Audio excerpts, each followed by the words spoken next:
What the f?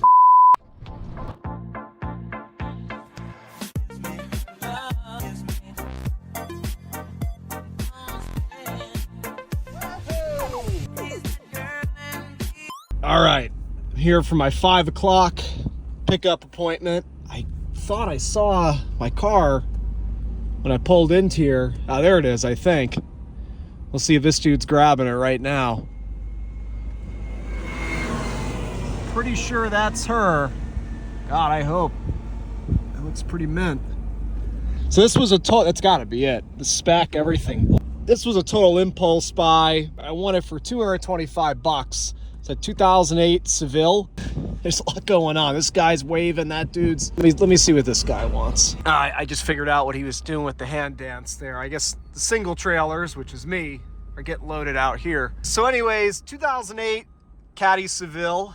Well, STS. It's a gorgeous car. I've always liked this last iteration of the Seville. It did run for Copart. They had it marked as start, not drive, and it's pretty typical in these cars and the SRXs as well for the shifter. I can't remember exactly what the issue is, but I had the issue with my blue SRX where something was wrong with the shifter, the button on the back or something. You couldn't get it into gear, and you had to take the center console apart, and there's a way in there to force it out of park. And I noticed that somebody had already tried to take apart the center console to do that. So hopefully that's what the issue is. But the reason I went after this, I love the color. It's that beautiful Cadillac burgundy. I've got several in that color. The name escapes me right now because of my lack of sleep, but beautiful color. It's got a sunroof, which I love. Tan interior, which is typical on these. I wish it was a black interior, but it looks good. And the reason it looks so good is it only has 25,000 miles. The grand total with fees and everything is 515 bucks. No, 525 bucks. It's a zero risk purchase. I can't get hurt. I'm hoping that it's a score. I'm hoping that the water damage is minimal. I know the water was high enough because in the pictures of it running, you can see like it shot water out of the exhaust, and it was quite a lot. But they didn't have a picture of the vehicle actually running. Every picture they have of the interior and the cluster was off. Then you saw those pictures and you can see the water that had shot out of the exhaust. So hopefully it runs. Hopefully it doesn't knock or anything like that.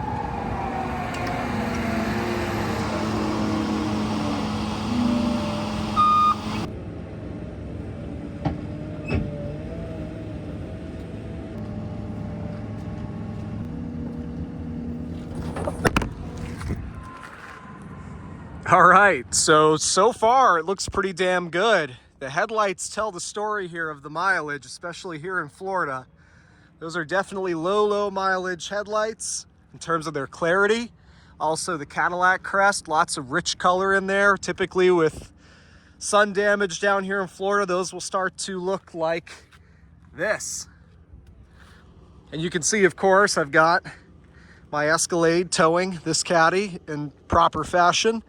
Bear with me, guys. I'm real tired today, so if I'm stepping over my words and stuff, that's what's going on. So the wheels, unfortunately, have a lot of corrosion from, I mean, probably salt. I don't know if this was a Northeast car at one point, but that kind of sucks to see. They could be refinished, but the wheels are one of the reasons I love this car. There were several wheel options for these, and these are really sharp-looking wheels. They're 18-inch. They look good on the car. I'm seeing a little bit of wear on these. I mean, they got good tread, a little bit of cracking. They're definitely still very usable, in good condition. They're not dry rotted. 2018 day code, just a little bit dry rotted, but not to a point of being a safety issue. So I haven't looked inside yet. I hope to God that's okay. I thought that was maybe a water line. Again, they had this marked as a runner. That very rarely happens for me. I typically go after the cars that don't run because they go a lot cheaper. And it's usually something stupid like a dead battery, or in the case of my SRX, a disconnected battery. Now I noticed some paint work here, and I can't say I'm too surprised about that because in the pictures I could see that the trunk didn't have any badging besides the Cadillac crest here on the taillight, but it should say STS. And you can see there's quite a bit of orange peel in that paint. So I figured that there was some sort of body work on this thing. So the trunk, that passenger quarter, the bumper, definitely, again, not the best paint work, unfortunately. And let's see if this quarter as well. Now, it's hard to tell on this side, it's so dark, but it may have just been here and there. And I'll look underneath now. I'll look for a couple things. We're gonna look for rust, and we're gonna look for any obvious signs of repair. I don't have my headlamp. I'll have to check later.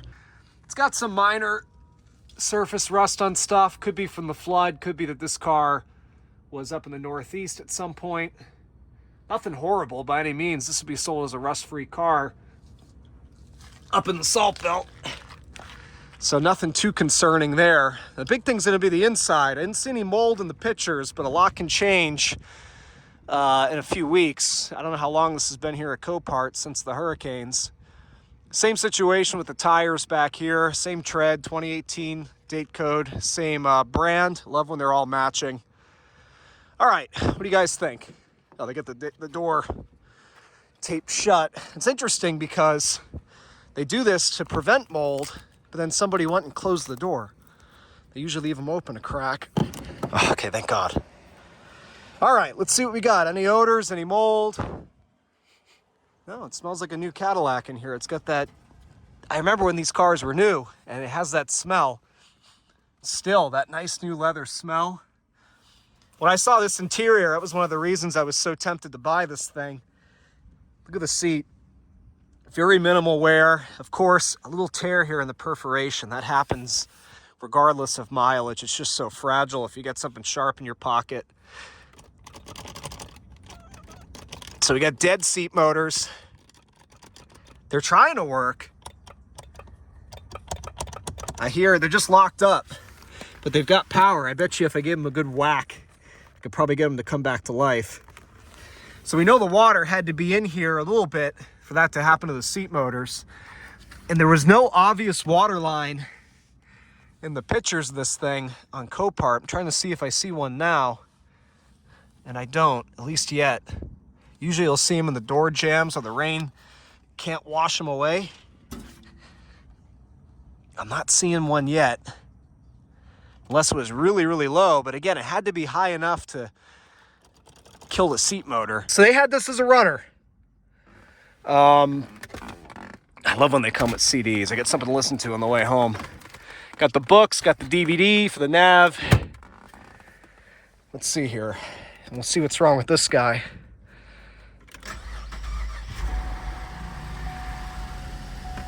Sounds great. There was a little skip in the crank there, but it could have been the starter.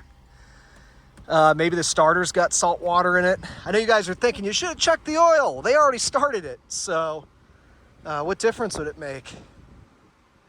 She sounds great now. I don't hear any chatter. Nav screen, there's no issues with that from the sun. Got to check engine light. I didn't bring my scanner. That could be for a number of things. Hopefully it's not a timing code. Well, that's interesting. We got gears. They said it didn't, but look at that. That's good. That let me get it right up to the edge of the trailer. That's working perfectly fine. That's a good sign. Full tank of gas. I got, I don't know, 40, 50 bucks back right there. You can see the last service here, corroborating the mileage. Or it's due at 27,000 miles. AC's cold. I'm gonna pop that hood, listen to that engine, see if that check engine light's anything to worry about. But it could be an evap code. Maybe the evap got a bunch of mud in it.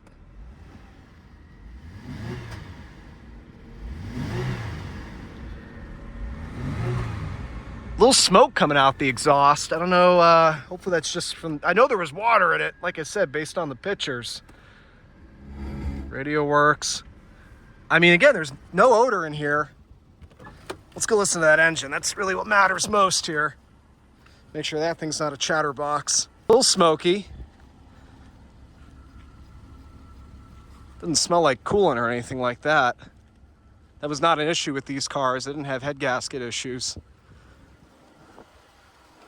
Headlights, HIDs, got some options. Got the sunroof, got the HIDs.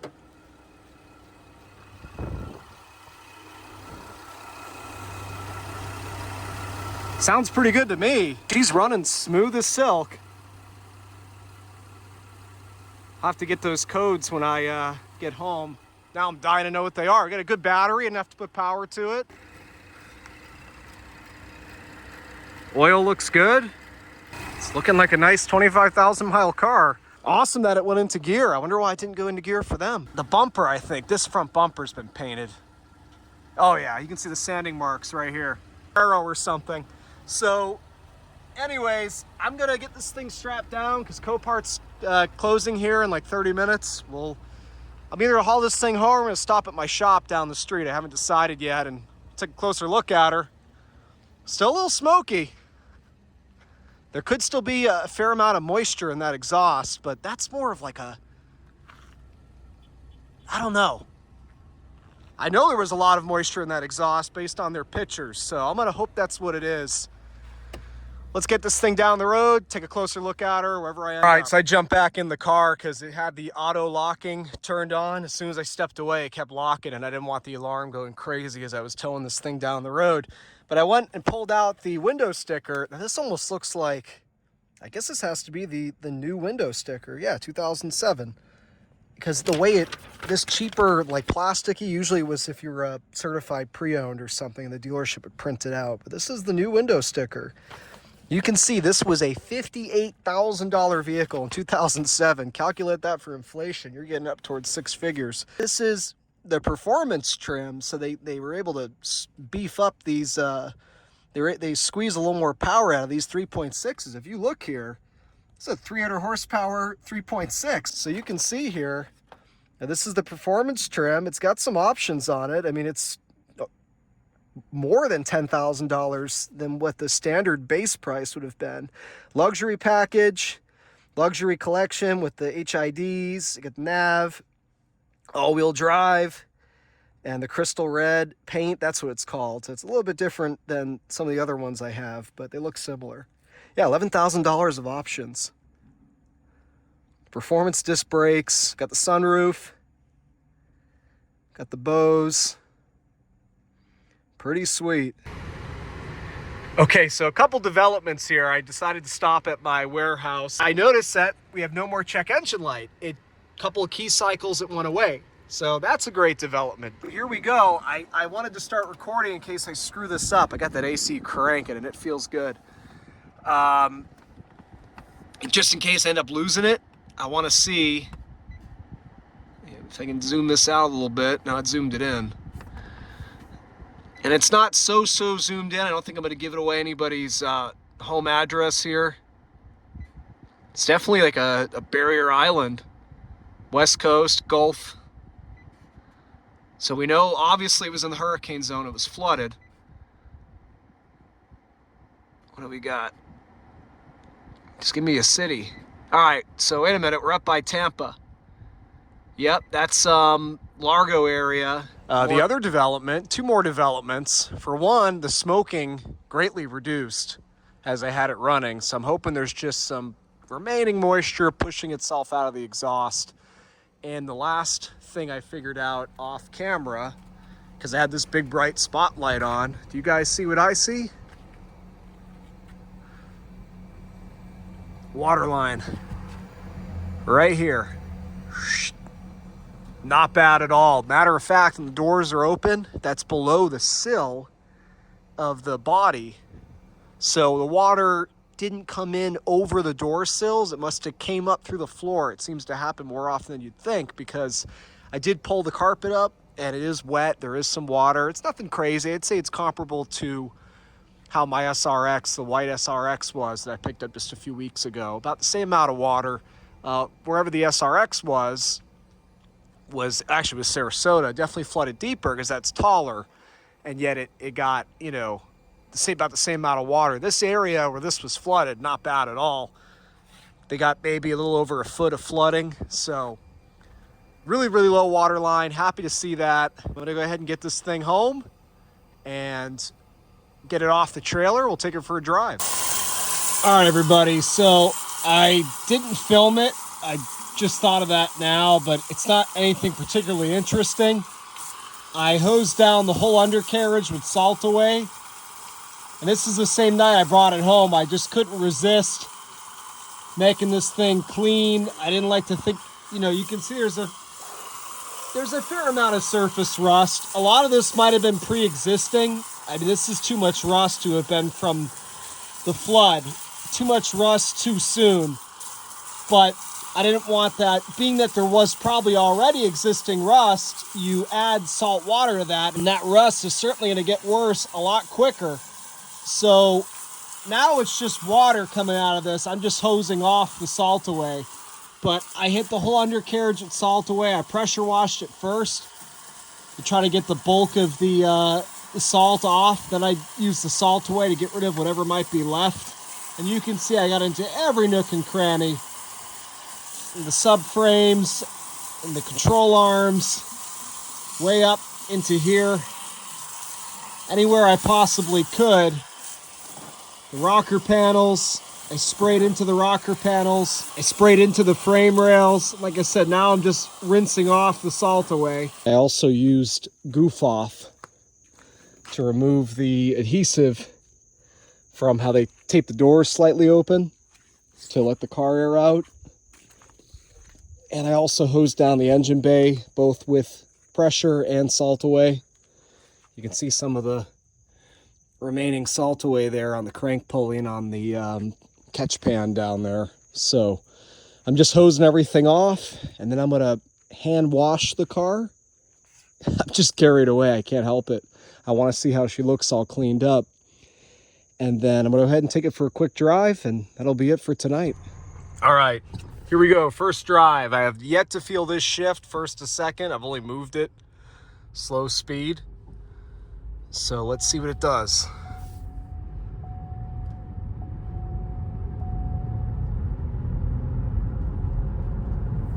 Okay.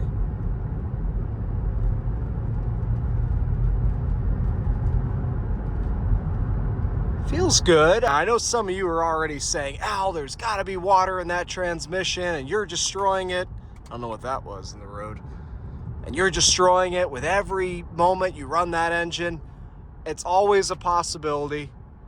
There is no dipstick on this vehicle. The thing is, Copart had already started this vehicle on their own. And the damage is done right then and there. If there's water in this transmission, they ran it for 2 minutes and pumped it through every nook and cranny of that valve body. So me driving it at this point, me running it at this point, doesn't really make it worse. If there's, I mean, it doesn't make it better, but if there's water in this transmission, we've already got a problem. So it feels good.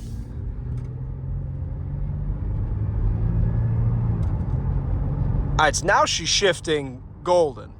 So I think it was just, you had to wake her up a little bit.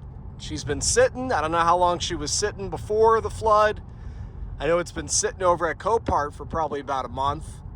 And who knows, might have been what I assume with the mileage to have been a Snowbird's vehicle, might have sat all summer, and this transmission hasn't done any shifting in a long time, but now it's shifting exactly the way you'd expect. It's really strong, actually.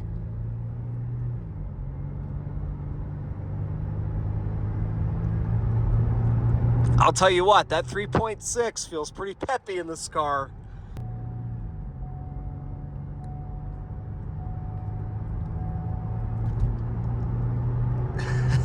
This thing is awesome. Plenty of power, smooth as butter. Engine feels great. Steering is super tight. Exactly what you'd expect with a 25,000 mile car. I got a full tank of gas to play around with too. Yeah, the brakes are cleaning up nice. Everything is cleaning up. This thing is a blast. I could drive this thing all friggin' night. And it's good for it too. Oh, I got auto sensing headlights.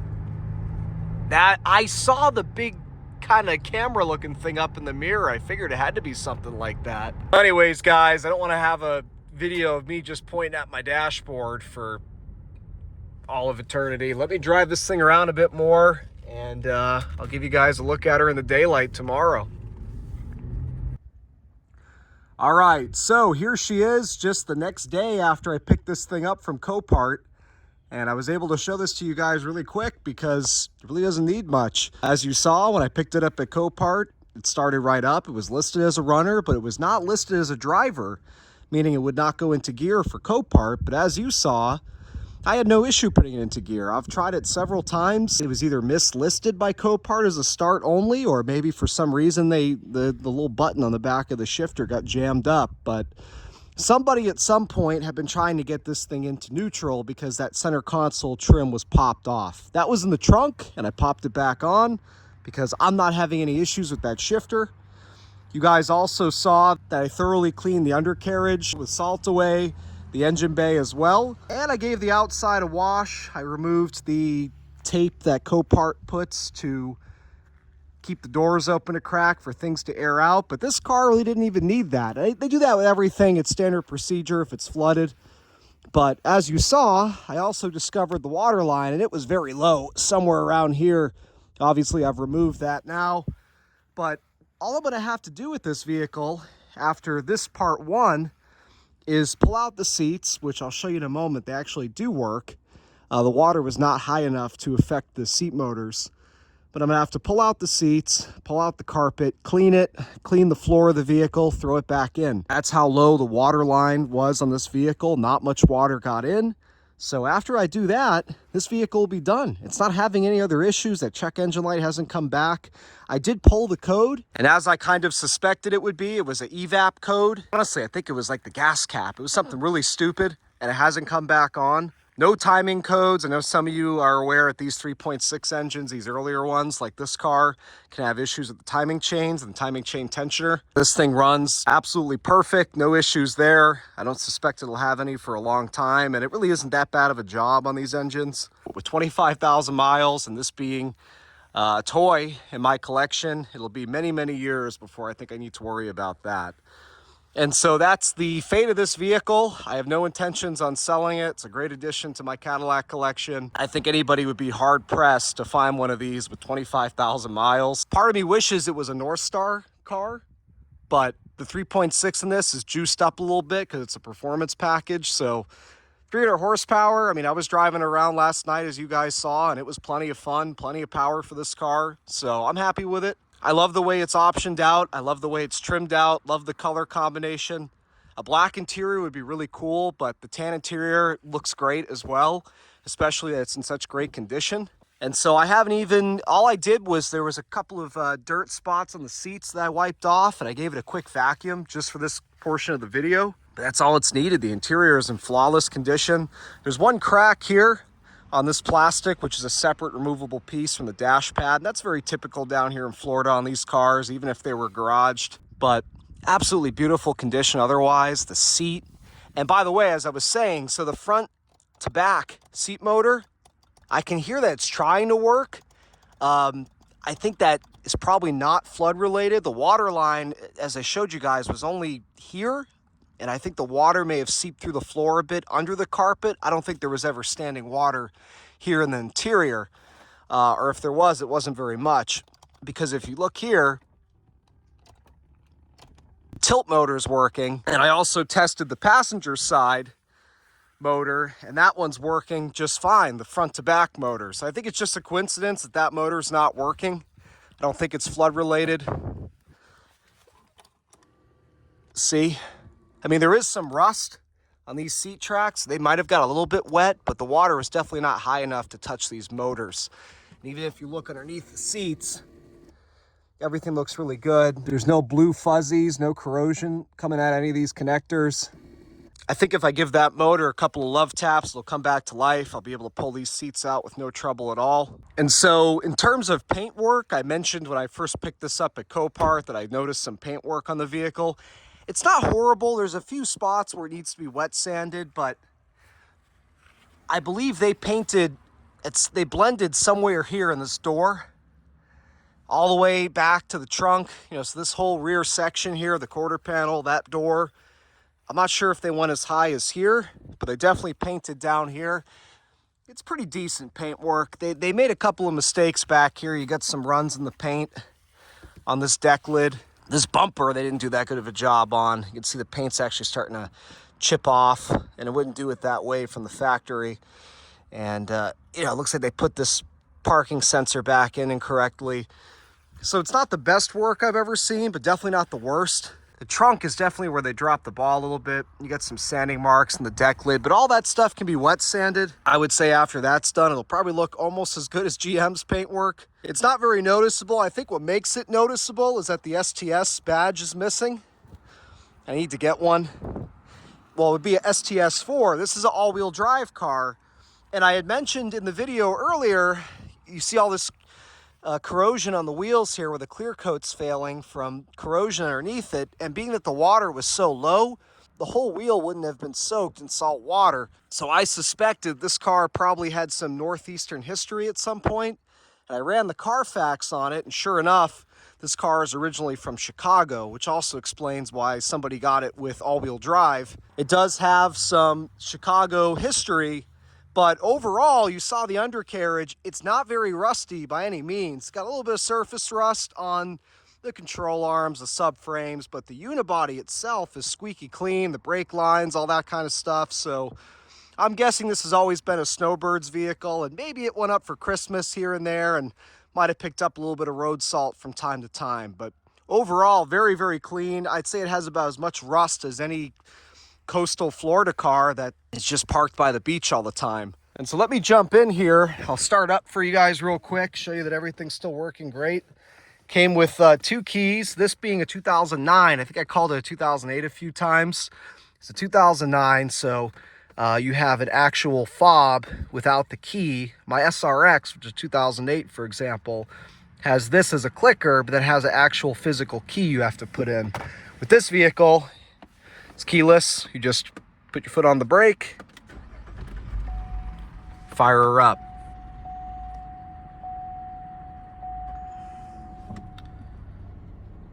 So you can see the tire pressure sensors, one or more, you know, have a dead battery just from age, but there's no other warning lights. That check engine light, like I said, has not come back. Yeah, you can see that right rear tire, right front tire, but the other two are working. All good here. Engine sounds fantastic, runs smooth as can be. Heated steering wheel, like I said, another option you wouldn't typically see on a Florida car. Although, if you got the luxury package, I guess it came with it no matter what. Bose stereo, everything's in really nice shape on this car. There's no weird wear anywhere. Look at how beautiful the paint is on this car. No paint work up here. What you see there is just some water spots from me washing it.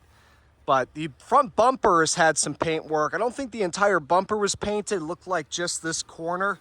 They might have done a little bit of touch up, maybe from some rock chips. But otherwise, the rest of this car is original paint in great condition. You can hear just how well this engine runs. Perfectly smooth. And they have these covers from the factory. They were trying to make this more European, kind of cover up everything. It does have all of its quality control markings still, just like my SRX on everything from when this thing went down the assembly line. Makes sense, has the same low mileage as the SRX. However, like I said, being that this car has a little bit of Chicago history, you can see there's some surface rust here and there, but nothing even remotely close to rot. So it'll be perfectly fine now that it's here in Florida, now that it's been cleaned and the salt removed. Well, anyways, guys, like I said, I just wanted to show you the car all cleaned up with the tape removed off the windows, with it being vacuumed off of the trailer. You saw that it drives fantastic. The shifting is fantastic. You know, I was a little hesitant to say it at first when I started filming the drive because, again, I wasn't able to check the transmission fluid. There is no dipstick on these cars. I'm very superstitious. I'm very hesitant to say, oh, everything's great. And then all of a sudden the transmission starts slipping, right? So I was saying, yeah, it feels good. I didn't really want to say it.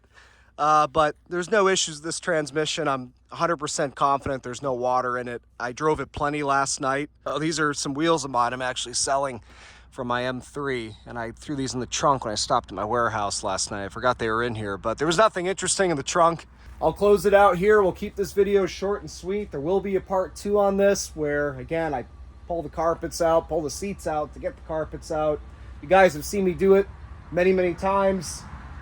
Clean that carpet, clean the floor. We'll see if I find anything interesting, if there's any rust or anything like that, but get it all cleaned up, throw it back in, and we'll be done at that point. I got to get an STS 4 badge for the back. But like I said, this is a great addition to my collection. I'm into this for 525 bucks. And as you can see, it doesn't need any more money put into it. What I have left to do will all be my own manual labor of just cleaning it up. And it's an absolute thrill to buy these cars and to bring them back to life. This car didn't have to do that, but I definitely saved it from the junkyard. If I hadn't bid and got it for 225 bucks, I bet you that $200 bid was the junkyard itself. This would be sitting at LKQ right now. So she's a beauty. I'm happy to have her in my collection. That's 2 Art and Science Cadillacs that I've bought from these hurricanes this year. The SRX, the 2008, the white one, and now this car. I love these Art and Science caddies. They still bring a pretty penny when they're in good condition, so I didn't really have that many in my collection, but now that I'm picking them up so cheap, I'm starting to build up my Art and Science caddy collection. So we'll see what's coming next, maybe a CTS. Thanks for watching, guys. Keep an eye out for part 2.